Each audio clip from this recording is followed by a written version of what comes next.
चुड़ैल। गोरखपुर नाम का एक गांव हुआ करता था। उस गांव में ज्यादा लोग नहीं रहते थे। उस गांव में एक गर्भवती विधवा औरत रहती थी। उस औरत का नाम कमला था। कमला अपने घर में अकेली रहती थी। उसके पति की सारी जायदाद उसके नाम हो गई थी, पर सभी गांव वाले उस औरत को मनहूस औरत समझा करते थे और सभी उससे नफरत किया करते थे। एक बार कमला राशन की दुकान पर खाने का सामान खरीदने जाती है। भैया जी, जरा 1 किलो दाल चावल देना। अरे हाय हाय हाय हाय हाय हाय। अरे मनहूस औरत, मेरी दुकान में अपशुगन करवाने आ गई क्या है? चल जा यहाँ से, मैं कुछ नहीं देने वाला तुझे। भाग भाग यहाँ से, चल जा निकल। भैया जी, ऐसा मत कहिए, मैं गर्भवती हूँ, मुझे खाने की बहुत जरूरत है, मुझे खाना दे दीजिए। दुकानदार कमला को वहां से धक्के मारकर भगा देता है। तभी कमला रोते रोते उस गांव के किन्नरों के इलाके में आ जाती है। गांव वाले किन्नरों को उसी इलाके में रखा करते थे, क्योंकि वो लोग किन्नरों को पसंद नहीं करते थे और उनके इलाके में रहने से मना करते थे। तो किन्नरों ने उसी गांव में अपना एक इलाका बना लिया था। जब किन्नर लोग देखते हैं कि एक गर्भवती महिला रोते रोते उनके इलाके में आ गई है, तो सारे किन्नर कमला के पास जाकर उसका हाल पूछने लगते हैं। क्या हुआ बहन, तुम्हारी गर्भवती अवस्था में इतनी बुरी हालत कैसे? तुम रो क्यों रही हो? तुम डरो मत, हम तुम्हें कोई नुकसान नहीं पहुंचाएंगे। तुम शांत होकर सब बताओ कि हुआ क्या है। मैं कमला हूँ, मैं गांव के दूसरे इलाके से आई हूँ। 2 महीने पहले ही मेरे पति की मौत हुई है। मुझे गांव के लोग मनहूस मानते हैं, क्योंकि मैं विधवा हूँ और गर्भवती भी।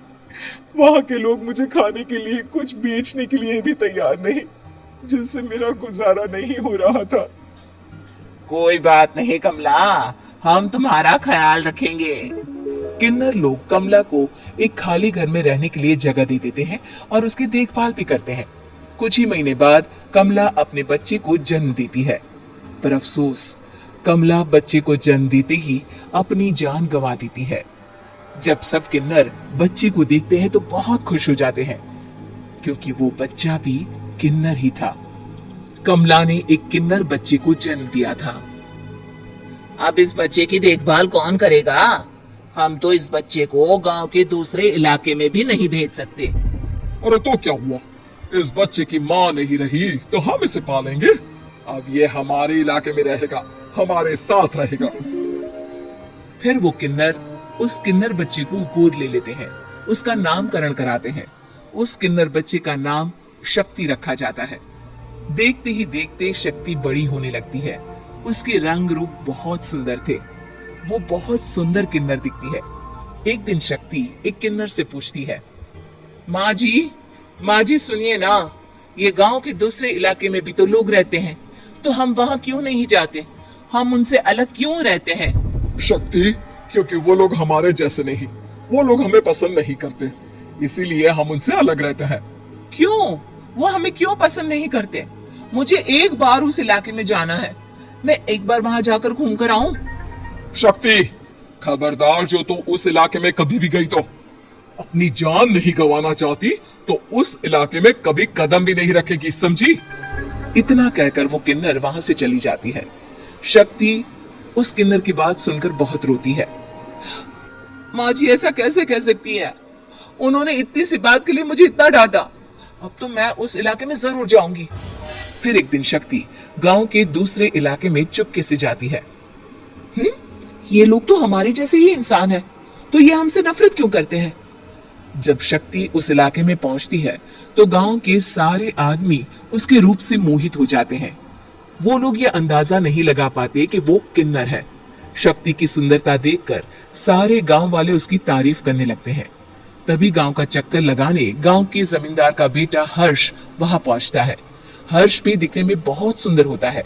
जब हर्ष ने शक्ति को देखा तो वो भी उससे मोहित हो गया, और जब शक्ति की नजर हर्ष पर पड़ी तो वो हर्ष को देखकर मोहित हो गई। आपको पहले कभी इस गांव में देखा नहीं। इस गांव में आप नए हैं क्या? जी नहीं, वो मैं बस।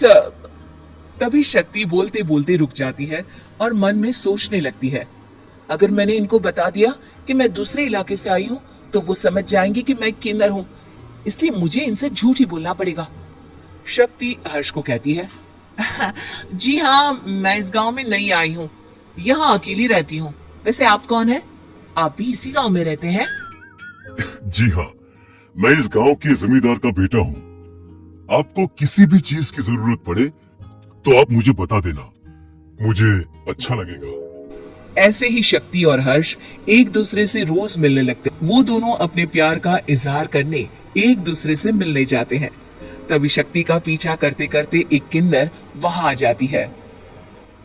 शक्ति, शक्ति, मैं तुमसे बहुत प्यार करता हूँ। मैं तुमसे शादी करना चाहता हूँ। क्या तुम मुझसे शादी करोगी? हाँ हर्ष, मैं तुमसे शादी करूंगी, पर मैं तुमको अपने बारे में एक सच्चाई बताना चाहती हूँ जो मैंने तुमसे छुपा कर रखी है। तभी उनके बीच में ही वो किन्नर आ जाती है। शक्ति, तेरी हिम्मत कैसे हुई ऐसा करने की? वो किन्नर शक्ति को खींचकर गांव के जमींदार के पास ले जाती है। हर्ष भी वहां शक्ति को बचाने के लिए पहुंच जाता है। जमींदार शक्ति और हर्ष के प्यार के बारे में सुनकर गुस्से में आ जाता है और शक्ति को गांव के बाहर निकालने की सजा देता है। शक्ति ये बात सहन नहीं कर पाती और कुएं में कूदकर अपनी जान दे देती है। जमींदार हर्ष की शादी गांव की एक लड़की से करवा देता है, पर हर्ष इस शादी से खुश नहीं होता। शक्ति अपना बदला लेने के लिए मरने के बाद किन्नर चुड़ैल बन जाती है।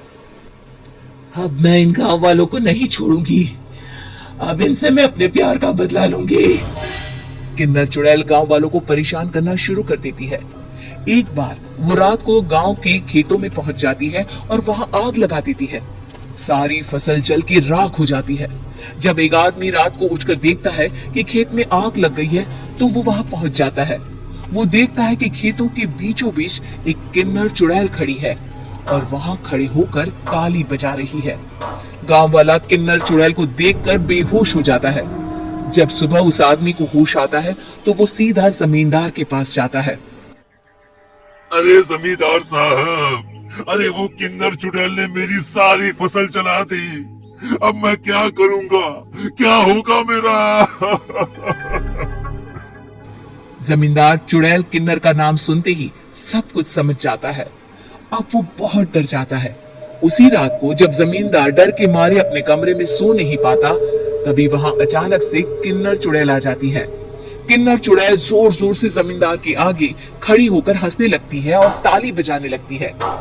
जमींदार उस डरावनी किन्नर चुड़ैल को देखकर बहुत डर जाता है। तूने मेरे साथ बहुत बुरा किया, अब मैं तुझे जान से मार दूंगी। नहीं नहीं नहीं नहीं, मुझे माफ कर दो, मुझे मत मारो। मैं कभी ऐसा दोबारा नहीं करूंगा। अब तुम जो बोलोगी वही मैं करूंगा। ठीक है, मैं चाहती हूँ कि किन्नर इलाका गांव के इलाके से जुड़े और गांव का कोई भी आदमी किन्नर समाज से द्वेष ना करे, उससे नफरत ना करे, नहीं तो मैं सारे गांव को मार दूंगी।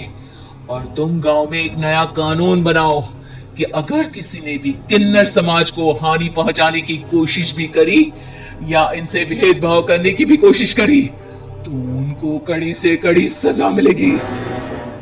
हाँ हाँ हाँ हाँ, मैं ऐसा ही करूंगा। तुम जो बोलोगी वो मैं करूंगा, पर मुझे जाने दो प्लीज। तब वो किन्नर चुड़ैल वहां से चली जाती है। गांव का जमींदार किन्नर चुड़ैल का कहा मानते हुए दोनों इलाकों को एक कर देता है और नया कानून भी लागू कर देता है। तब से वहां किन्नर समाज और बाकी गांव वाले शांतिपूर्वक रहने लगते हैं। उम्मीद है कि आपको हमारी ये कहानी पसंद आई होगी। कृपया हमारे चैनल को सब्सक्राइब करें और सभी अपडेट्स के लिए बेल आइकन जरूर क्लिक करें। और हाँ, वीडियो लाइक और शेयर करना मत भूलिएगा। Bye bye.